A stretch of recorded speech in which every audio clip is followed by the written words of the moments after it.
So let me ask you something. What if the most dangerous thing to a government isn't a weapon, but an idea? Today, we're going to dive into a really powerful framework drawn from some fascinating source material that suggests governments don't just manage physical threats, they actively manage what we believe. The entire framework we're exploring today really hinges on this one kind of unsettling question. Are there ideas out there that are managed not because they're wrong or false, but because they're just too persuasive? So persuasive that if enough of us actually started to believe them, the whole system could be at risk. Now, to really get this, we first have to wrap our heads around a key term, apologetics. And look, this isn't just about religion. In this context, an apologetic is any powerful, self-reinforcing system of arguments. It could be religious, political, even scientific, that's built to persuade people and get them moving. Think of it as the intellectual engine that drives a worldview.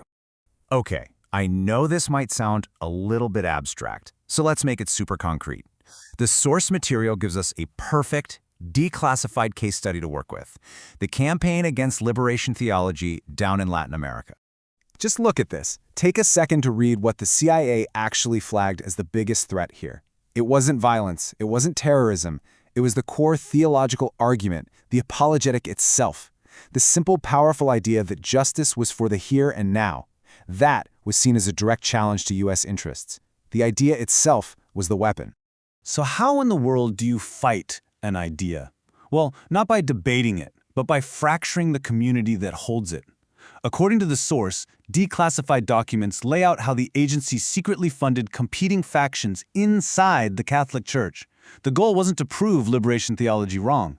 The goal was to make sure it never got enough consensus to become a unified political force. Pure divide and conquer. And this table, wow, it just brilliantly lays out the strategy. It was a point-for-point neutralization campaign. For every powerful idea inside liberation theology, a competing counter-apologetic was funded and amplified. So you have the preferential option for the poor. Okay, that gets countered by funding preachers who focus on individual salvation. A critique of capitalism as a system of sin, that gets drowned out by the rise of the prosperity gospel. This was information warfare, fought on the battlefield of belief. So the argument from the source is that this historical playbook, it isn't just a one-off thing. It's actually a template. It reveals a kind of universal framework for how powerful interests manage belief systems that they see as a threat. The first tool in this framework is something called epistemic flattening. Okay, what does that mean? It's when inconvenient facts or totally legitimate critiques of a mainstream narrative just get dismissed out of hand. You know, think about scientific anomalies being brushed aside to protect a consensus. The goal isn't to be right. The goal is to avoid giving any oxygen to a competing worldview by just refusing to even debate it seriously. And the second tool, manufactured ambiguity. This is what happens when you can't just flatten a dangerous idea. Instead, you drown it in noise. It's like a narrative denial of service attack. You just flood the zone with so much contradictory information, disinformation, and wild theories that nobody can figure out what's true anymore. The goal here isn't to win the argument. It's to make sure no clear winner can ever emerge. The source then maps this all onto a three-layer model. So layer one is that direct competition we just saw, state actors secretly funding different sides. Layer two is containment. This is where a supposedly neutral state works behind the scenes to make sure no single belief system gets too powerful.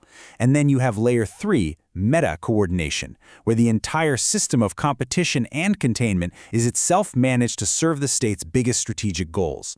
Okay, so if this is really happening, how would you even know? How could you spot it? Well, the framework gives us a kind of diagnostic toolkit, a set of signatures to look for that can help us tell the difference between a genuinely organic movement and one that's being managed. These are the red flags you gotta look for. Does a movement just seem to appear out of nowhere with a massive budget? Can you find out who's actually funding it, or is it all DARP money? What about the leaders? Do a surprising number of them have backgrounds in military psyops or intelligence? And maybe most telling of all, how do they handle disagreement? Healthy movements can take criticism from within. Managed operations demand absolute message control. And here it is, laid out plain and simple. On one side, you've got legitimate support. It's transparent, it's independent, it's accountable to its members. But on the other side, you've got a managed operation. It's totally opaque, its agenda is coordinated with outside interests, and dissent is crushed. It's a really powerful lens to apply to pretty much any influential movement you see out there. So all of this brings us to the final and maybe the most important part of the whole argument. This isn't just some abstract analytical framework, it's an ethical one, and it's all centered on one incredibly powerful idea. Epistemic sovereignty. It sounds like a mouthful, but it's a simple and honestly radical idea. It's the right that we should have to know when someone is trying to manage what we believe. Think about it. You have a right to informed consent before a medical procedure, right? Well, the argument here is we should have a right to give or withhold that same consent when a government or a corporation tries to manage our reality. And this is the crucial point. This whole framework isn't a tool for censorship, it's actually the exact opposite. It's not about telling people what they should or shouldn't think, it's about revealing who is trying to shape their thinking so they can make a free and informed choice for themselves about whether to accept that influence or not. And that kind of leaves us with a final big question. The choice isn't really about what to believe. It's about a much more fundamental choice. Do we, as individuals, as communities, consent to having our information environment secretly managed for the sake of somebody else's stability? That's a question really worth thinking about.